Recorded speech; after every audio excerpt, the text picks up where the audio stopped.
Okay, one last tangent on the Friday the 13th movie review series.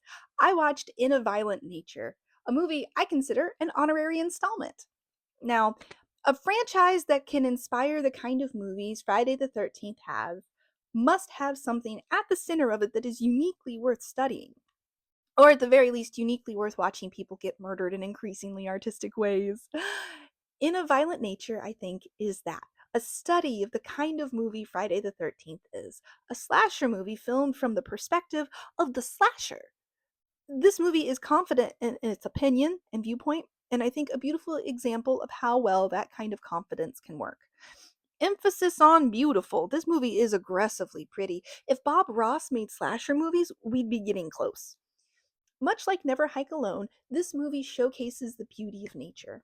Unlike Never Hike Alone, there is a big point in showing how the slasher killer is a force of nature, part of the ecosystem, and just as emotionless. Nature acts without judgment or emotion, it just acts and is often violent. Our main character, Johnny, is awoken from his cursed slumber because his mother's locket is removed from his grave by some campers. This movie expects you to know the basic plot of a standard campers in the woods slasher.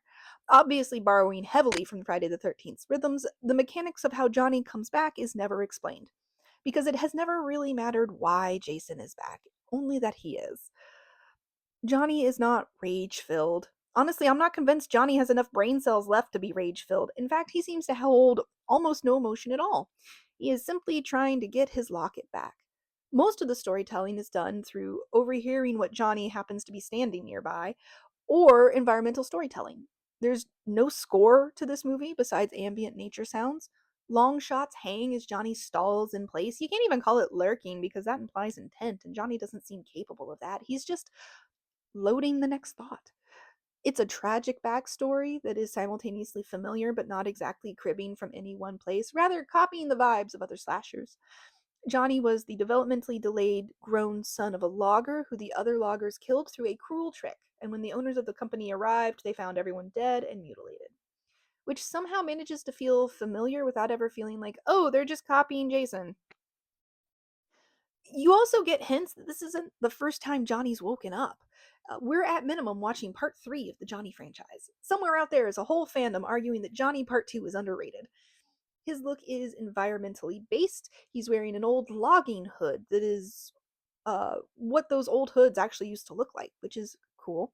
He raids the local logging museum like it's a spirit Halloween and uses logging hooks from the museum and chains that were once used to hold him down to murder. This movie is slow. And I don't mean A24 slow. I mean, did my edible kick in? Kind of slow. Johnny does not talk. He walks at an ambling pace, his attention drawn to noise. And when a louder noise happens, his attention shifts and doesn't shift back. It's a very simplistic attention system. That said, he does occasionally show glimmers of something more intelligent and capable of planning. The movie absolutely refuses to answer the question, okay, but like, how much is going on in there? When you do get a narrow glimpse of him at rest playing with toys, I felt sad, which is impressive because 5 minutes earlier he'd turned someone into modern art. But it's like this is what's left of someone who once upon a time was deeply wronged, and what's left is not really human anymore. There's echoes, but not much else, and now it's part of the environment, like a corpse left to rot in the woods. And much like an avalanche started by dislodging a tiny pebble, there is no stopping him once he's started. If you catch his attention, if you are in his path, he's going to go through you. And when I say go through you, I unfortunately mean that in several different anatomical directions. Johnny's kills are brutal and gory, and the camera does not cut away. There is no framing of these shots to lessen the impact or give you, the audience, any relief. They're cruel and violent, and you see every bit of it. And when he's done, he just drops the corpse unceremoniously because nature is unceremonious. There is no funeral. There isn't even a my bad. The one kill that was the most brutal to me is not the yoga kill. That one's creative for sure. But to me, it's the ranger kill that always gets me. The campers find a ranger who survived the last time Johnny awoke and remembers him. And during the fight, Johnny paralyzes the ranger, then uses a log splitter to dismember him before cutting off his head. The ranger is conscious but unable to move for this entire slow death. The splitter's engine is loud and oppressive and has my shoulders somewhere near my eyebrows the entire time. The second that engine shuts off, my body unclenched like I just done my taxes. The final two survivors have a whole complicated plan worked out to try and end Johnny, only for that plan to immediately be denied when Johnny buries an axe in one of their heads over and over and over like he's trying to make ground beef out of the guy. The final girl watches this and immediately decides, actually, I'm no longer emotionally attached to that necklace. And she leaves the locket and just runs for it. And this is where the movie shifts to follow her instead of Johnny.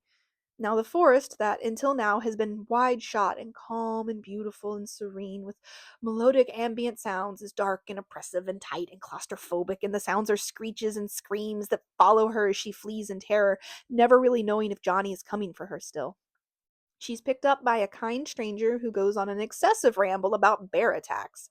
And this part is divisive for people. It goes on and seems like too much, but I get what the filmmakers are trying to do.